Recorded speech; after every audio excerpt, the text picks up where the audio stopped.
Welcome back to the Dare to Dream podcast. My name is Vincent Van Patten, and this is a podcast to inspire you to embark on the adventure of your life. And what an adventure this past 6 weeks has been for me. I'm back in Japan. I got back yesterday and just trying to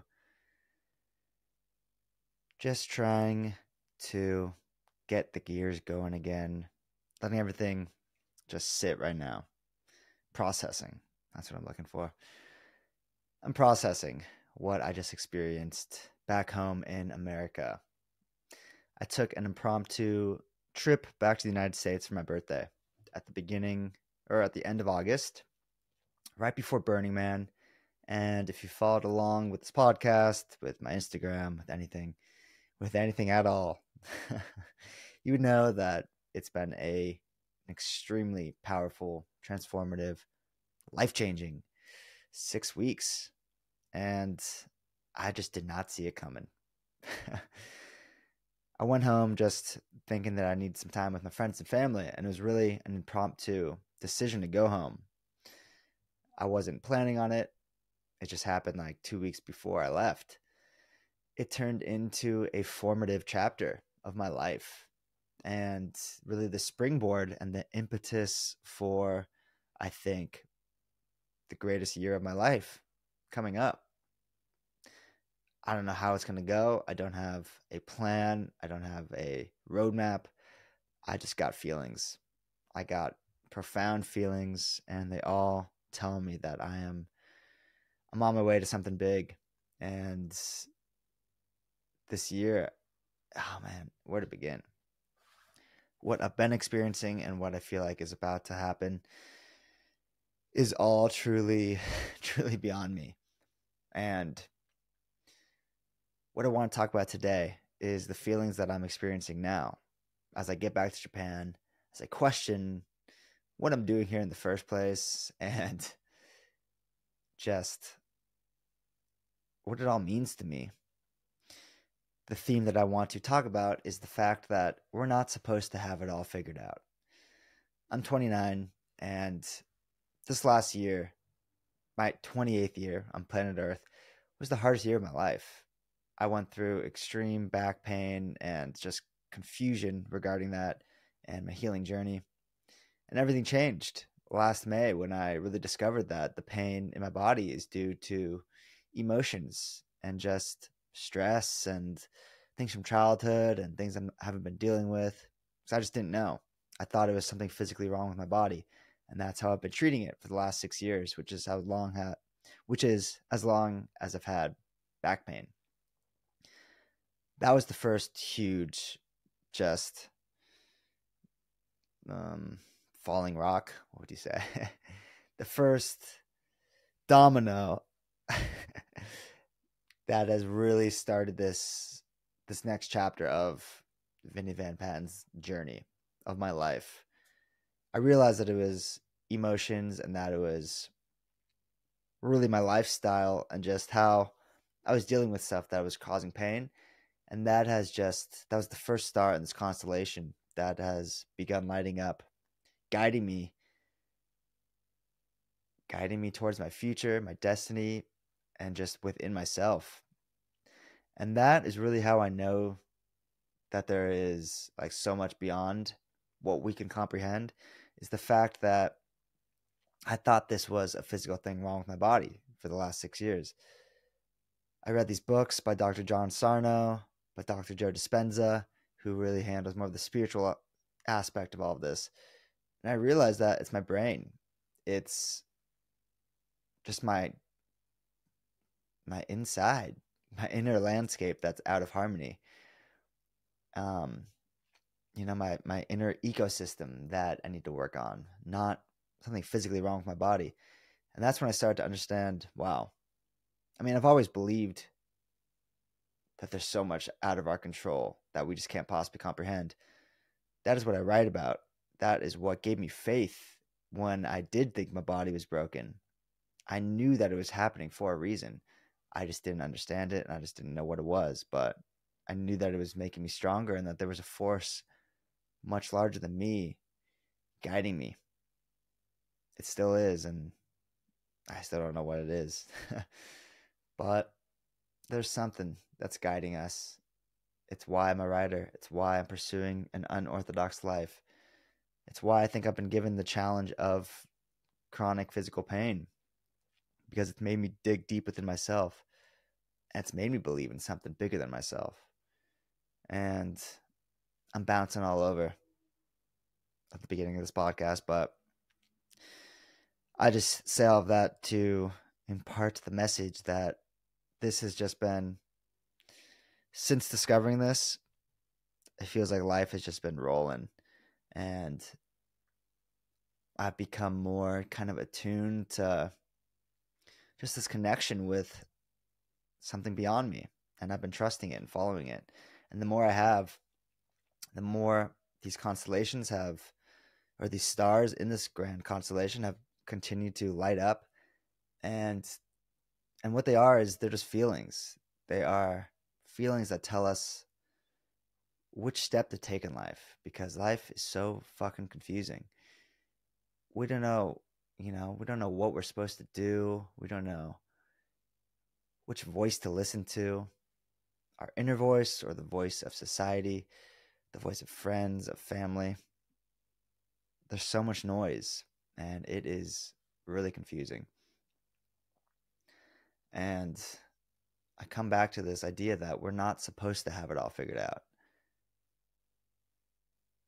We can kind of go down the preordained roadmap of our life and do what we're supposed to do, or we could sink into that mystery, sink into those feelings, and really try to tune out the inner critic, the voice of society, and just ask ourselves, like, what in the silence am I supposed to be hearing right now? What am I supposed to be doing? What is like my soul telling me to do? Not the voice of our friends who maybe want the best for us, but they don't know what's the best for us. What is it that I'm meant to do right now? And take that step, listen to it, and follow it. And that's what I'm doing right now. And that's what brought me home. That's what told me to go home at this pivotal stage of my life. I went through 3 months of this spiritual odyssey when I was just really focused on getting in touch with my inner child and going to therapy and just trying to understand why my body was so out of harmony inside. Like, what brought me to this point? And I was digging a lot into my childhood and my personality and stuff like that. And after 3 months, I was exhausted and I was pretty drained. And I thought, wow, I think it is time I go home just to see family and friends. And I did. I ended up going to Burning Man. Ended up meeting a very special person who is probably the biggest who is the biggest part of why this 6 weeks was so life-changing, is because I met someone, a girl, and man, I think my whole journey is about to change, and I'm fucking psyched. I think it's meant to be, and it's just like I can't wrap my head around it. It is absolutely wild. And I think she's going to be joining me out in Japan and wherever we end up going next, because I've found a person who wants what I want, and that's experience over stability. That is digging deep into what this world is all about. And I can't believe I found someone who is really on the same page, and that just kind of blows me away. And so that happened. Went to some amazing music festivals, Burning Man, and then, well, Burning Man's not a music festival. I should know that. Went to another one called Form with her and with some other best friends. That was just wild in Arizona. And just having these experiences and seeing so many of my best friends when I was back in Malibu, Los Angeles, just connecting. And it just felt right, like I was meant to do it. I can't see how it wasn't fated, this period of just resetting. And now I'm back in Japan and I'm feeling all these things and trying to process what I just went through and where I'm going next. I'm still dealing with back pain. That is still part of my life. And that's probably the greatest challenge. Like when I get into low moods, maybe when I'm tired, or it was really acting up the last month just when seated, like in cars and on planes. That was the most difficult thing. Because my brain is just conditioned to believe that I'm supposed to be in pain when I'm in a car or on a plane. And I listened to this guy, Jim Prusak, the pain PT, fucking legend, on YouTube. And I've had a few sessions with him. He's a mind body coach. So he deals with exactly this, with retraining your brain to unlearn the pain. And literally, like in the car when it would act up on this road trip heading out to Arizona, I listened to one of his daily audios that he sends out. If you have done a session with him, and my pain went from like a 6 to a 2. Just from it's all about calming your nervous system. Just it's so easy to spiral. Like in that moment, my brain was spiraling. Like, what's happening? I can't sit in the car like this much longer. Oh man, is it something wrong with my back? Just like all these worrisome, fearful thoughts. And that's just about resetting, just breathing, realizing that there's nothing wrong. The brain can do whatever it wants. And it still hurts. The brain is creating real pain in the body, and it still hurts. I was on a 12-hour flight yesterday, and sitting between two people, I alternated between asking them if I could get up. I'd ask one and the other, and like every hour to go to the bathroom and stretch. But I would just do these. I was listening to Jim while on the plane and distracted myself other ways. But anyways, it totally helps. Like in the moment, I feel the pain dissipate when going through these practices. And that means it's the brain, it's not the body. And it's just wild. And I'm still going through it, and it's still difficult. Like living in pain is not easy. Dealing with that, it makes everything a little bit harder.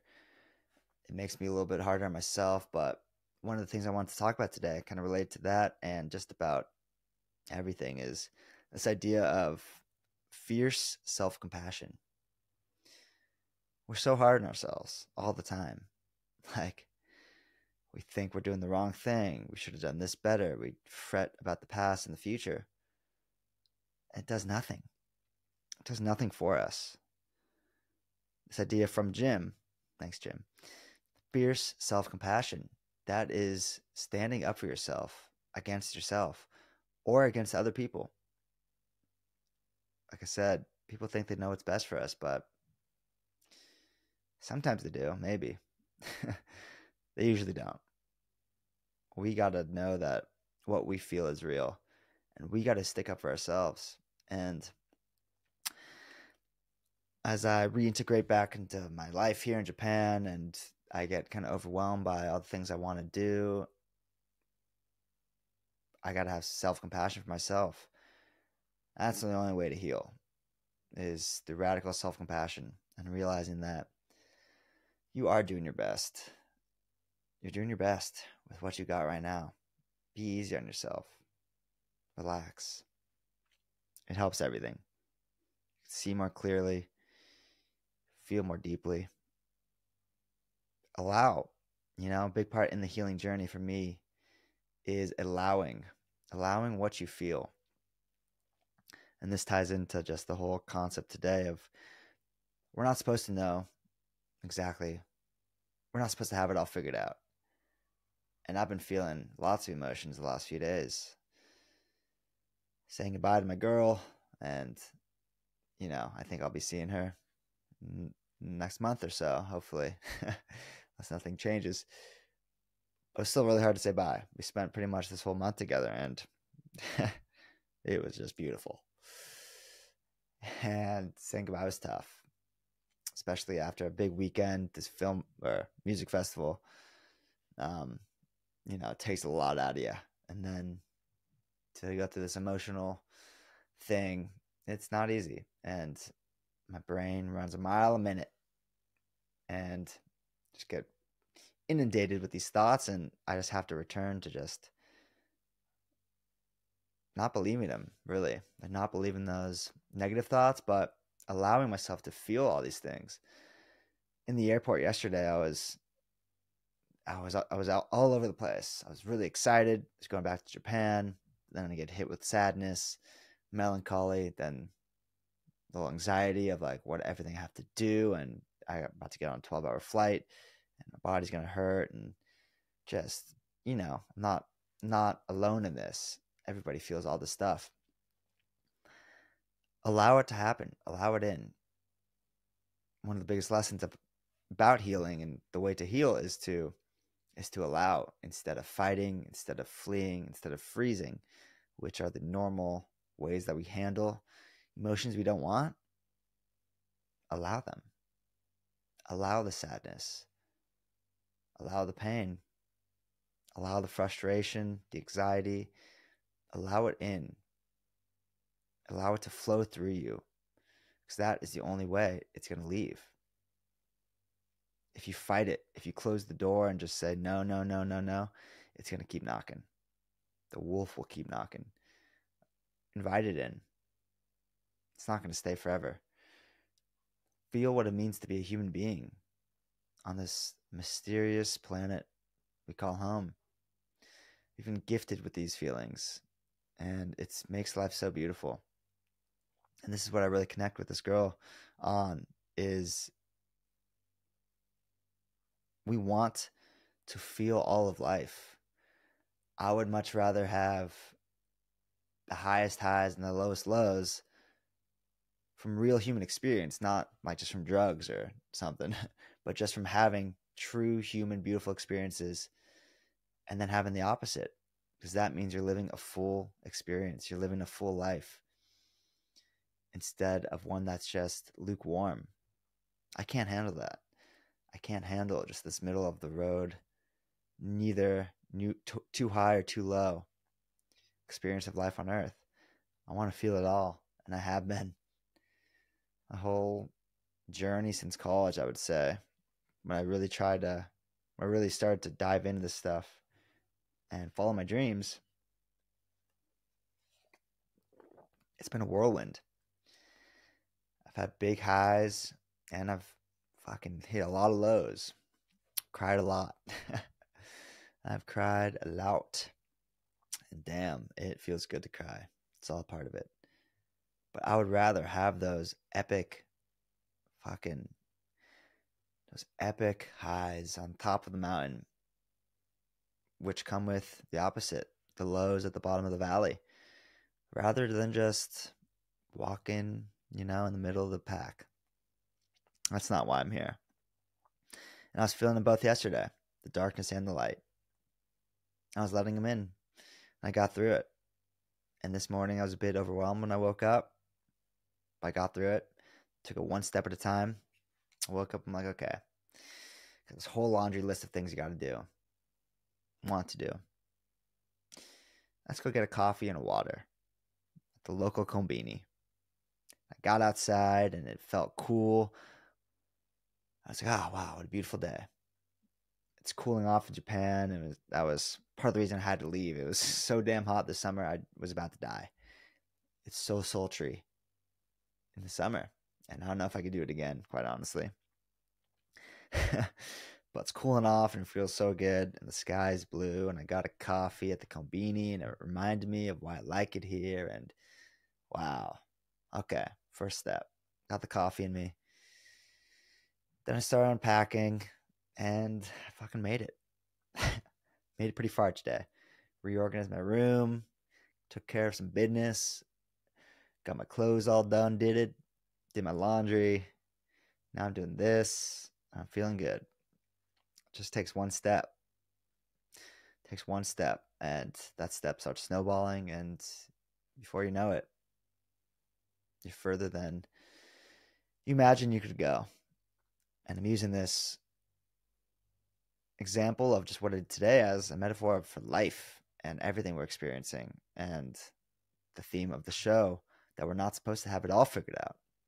But what we can do is we could take the next step. What we can do is we could take the next step. And I'm happy to be back in Japan. This is my place, my home. This is where my stuff is, and I just love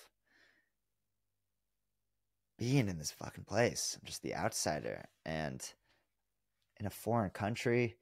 It's really exciting. I'm in Tokyo, and last night, just riding on the train from the airport, I just was like, just looking out the window, just in disbelief. Like, how is Tokyo my home? How is Japan this place that I return to whenever I leave? I come back to Japan. Like, that's just a crazy feeling. 3 years ago, let's say, because that was kind of the peak of when I wanted to move here so badly. It was COVID, and I just wanted to move to Japan. It was my dream. But it didn't feel possible. It didn't feel possible. It didn't feel like, I just couldn't imagine what it would actually be like. I wanted to live in a foreign country, but my life just felt kind of stunted by COVID and by just this wall. But it eventually lifted. I never gave up on the dream. And now it's been 2 years. And I come back to Japan and I feel like I'm home. I know the airport. I know the little quirks of getting through the gates, and it is actually pretty funny. But so from Narita Airport in Tokyo down to the Skyliner, there's one line to get your ticket for the train, the Skyliner. It's usually quite long, and nobody really knows that there's another line across the lobby. It's the same exact thing, and there's never anybody in it. It's quite strange. And I just knew to go over there. And I'm like, oh, wow. Yeah, I've done this before. This feels pretty cool. And then I knew to, when you put your ticket in out of like the gates, you got to put your train card as well. Little things. But like everyone was struggling doing it. And the guy was like helping everybody. It was pretty funny. And then I just popped through it. I'm like, yeah, I've been there before. It just feels crazy to like return to Tokyo. And I'm like, this is my spot. I'm on the train, just looking out the window, just in disbelief that this feels familiar. That Japan is home, and I made it happen. And it felt so impossible for a time. And I just did it. I just did it. It's not like I wanted to be an English teacher, but that was how I got here. And I think sometimes we're afraid because we think the next step has to be perfect, or it has to be exactly what we want to do, or it has to be leading to the next best thing. But so we don't take that step out of fear. But if I never took the step to become an English teacher, I would have missed the chance to do what I'm doing now, which I really don't even know how it's happening. But I'm like living in Tokyo at this sick little apartment. I don't have a job here, figuring it out. And I think that's pretty difficult. I'm like part of society, but I don't have a job in Japan anymore. And they don't really take too kindly to that. So hopefully this doesn't make the Japanese authorities break down my wall anytime soon. But I'm here and I'm doing it. And I got this dojo. And then I got to Tokyo, I got to my spot, and I went to my favorite little conveyor sushi spot for dinner. And I got hit with some more emotions, like just, I don't know, sometimes nighttime makes things a little bit darker. Well, yeah, it does. Makes everything darker because it's night. But like your thoughts, and sometimes that's when the the fearful thoughts come up, or the worries and the anxiety, and it happens with me for sure. And it gets maybe a little bit more lonely, and the daytime is sunny, and you could get through it a little easier. Sometimes at night it's a little different, and I was feeling these things and just had the realization, like, no, I don't know what the fuck I'm doing, but I'm here. I'm in Japan, and I'm having sushi. I was having a beer, listening to some music, and there's nothing wrong with that. There's nothing wrong with calling Tokyo home as I'm 29 years old and trying to figure things out, because I don't have it all figured out. I got some ideas. I know what I want to do. I'm finishing my book. I'm gonna start writing the next one, and I want to be a full-time writer, getting paid to just write these books. That is what I love. More than the blogging, more than like anything. I don't want to be really a content creator where I'm pumping out content. That's just not really what I want to do. I don't consume it. Like, I don't consume travel content. I don't enjoy it. I don't really enjoy creating. I mean, it's tough. I've talked about this a lot, but like, I don't love creating travel content when I'm traveling. I don't want to make a little video on like best things to do in Bangkok or something. I just want to experience it. And that's why I love writing, is because I can experience it. I take little notes and I go right back and I write a story about it. I love that. I do love that. I just want to live this life and create in moments like this where I'm in my dojo, I'm in my studio, and this is when I create. I do love making videos and stuff, but like, I don't know. It's an interesting one. I've just realized that more than anything else, I love writing books. I love digging deep, and the second book that it's finished, I just need to get published now, about Europe, is pretty fucking good.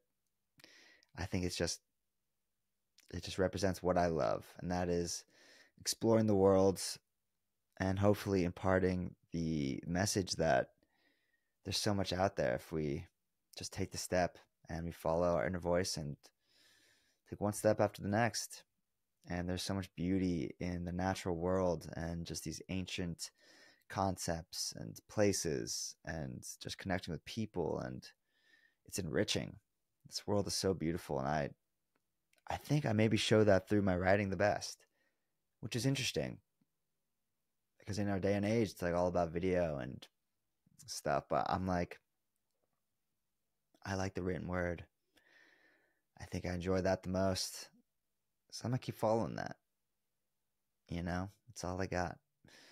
And I mean, this podcast is like therapy for me. I love doing this, and I love hearing interesting stories of other people. Never gonna stop it. This is part of my corpus, is to dare to dream, because that is what I'm doing.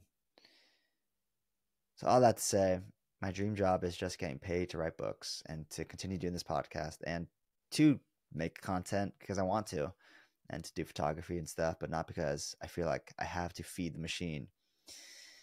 That is what irks me. And so I'm at the sushi spot and having these feelings that no, I don't have it all figured out, but I want to write, I want to tell stories, and I want to have my own magazine. And it's sometimes we look at the big picture and it is overwhelming, but then I just came back to the fact that you're here, you're having dinner, you're sipping a brew. That's all you got to do. When we're in these tired, low states, it's easy to let the mind overwhelm us, but be easy on yourself. Back to that fierce self-compassion. Be easy. You don't need to have it all figured out. But if I could leave you with anything, it is to listen to that inner voice over all else. Not when you're tired and in a bad mood and hungry and stuff, but like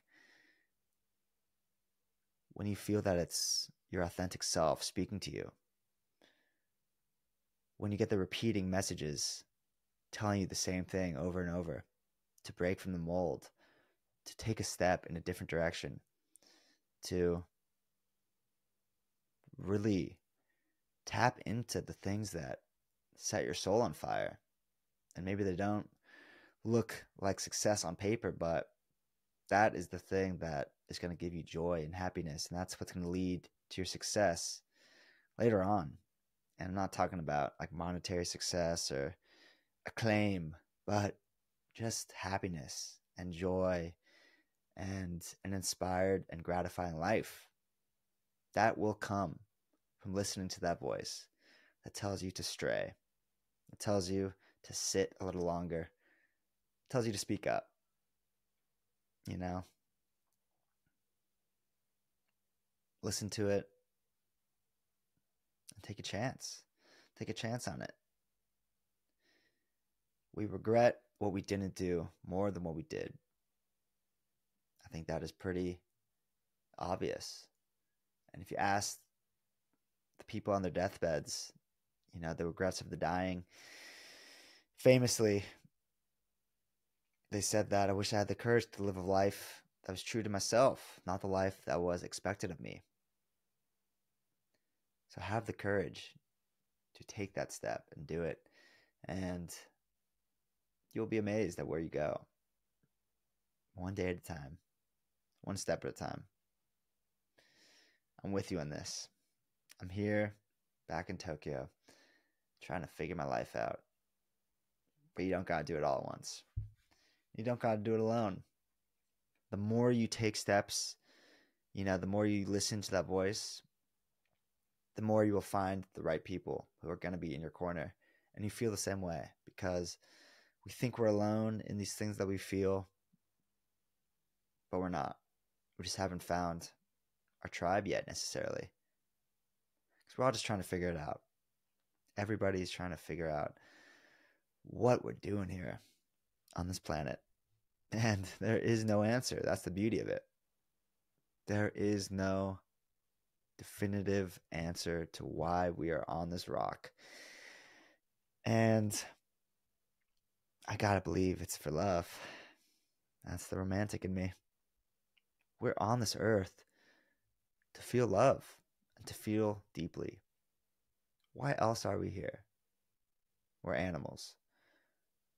We're here to feel this thing, this deep, deep emotion called love that we get to share with other people, that we get to feel through doing the things that light us up inside, by having deep, meaningful experiences. These all mean love, and they are why we're on this beautiful planet called Earth. It's to feel this thing. It's not to accrue things or money, but to experience life, to experience the question. Maria Rainer Rilke, this Austrian poet, is one of my favorites. He has this beautiful passage about living the question. And he says to love the questions themselves. Instead of needing the answers, love the questions. Live the questions. Live the question. Why are we here? Why are we on planet Earth? If there is no answer, make it your life's mission to live the question. Go out there. Dig deep. You know? Can the answer of why we're on this rock be just to do work we don't enjoy, to make money, to just get by? I won't accept that. I can't accept that. That is the middle of the road experience that I abhor. I want the highs and I want the lows. I want it all. To take shots, to take a shot on yourself, that's going to give you some pain. just as much as it's going to give you the satisfaction. Because life hurts. Life is fucking difficult. That's why I still feel the pain in my body. It's because there's still a lot that I'm dealing with and that I'm working through and that keeps me up at night. But it's fucking worth it. It's worth it to be alive, to have these experiences, to hold people that we love and to share in this indescribable journey. It's worth it. Life is worth it. Being alive is worth the pain. Being a human being is worth all the shit that we got to go through. And we do got to go through a lot of shit. Nobody is exempt. We're all dealing. And just as much as we got to have fierce self-compassion for ourselves, we got to feel compassion for others. You know, the people who want the best for us, who think they do. The people who may have hurt us, or maybe we hurt strangers. We're all going through this human experience. And we get, if we're lucky, 80 plus years on this rock. What will we make of it? Isn't that insane? We could have been born 2,000 years ago in the Roman era and just fucking struggling to survive. But we got 2024. The greatest time to be alive. We have our problems, but we've been dropped into existence for a brief blip of time.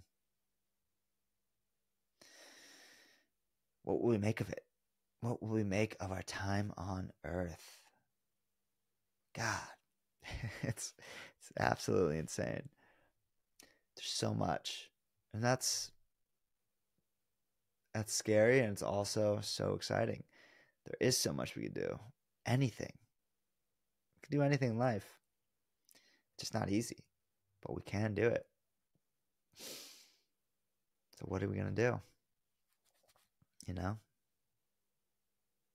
What is your experience? What is your brief blip of time on Earth going to be filled with?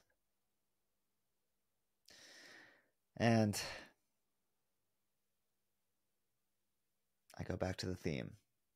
You don't need to have it all figured out. It doesn't need to be a perfect roadmap of just the fact that we have the chance to do anything in life. That means, oh, okay, I know what I want to do. I'm going to do this, this, this, and live this extraordinary life. It's like, no, that's not how it works.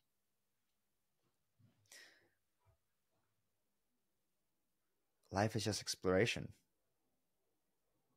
It meanders. Take one step here, that leads you there. You take a step back, that's really a step forward. We just have no clue what's really happening. Who's the great orchestrator of this beautiful game? I don't know. It's beyond all of us, and that is the beautiful mystery.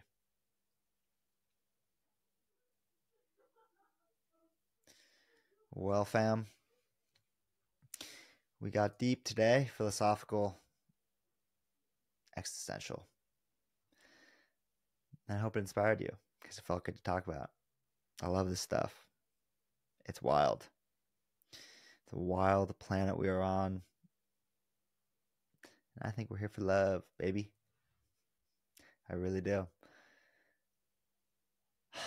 It gives me more meaning than anything, is to feel love, to feel it with somebody else. Just to know that nobody has it all figured out. We just got to keep moving. Keep enjoying it. Live the questions. Love the questions. You got one life. It's yours. Nobody else's. What are you going to do with it?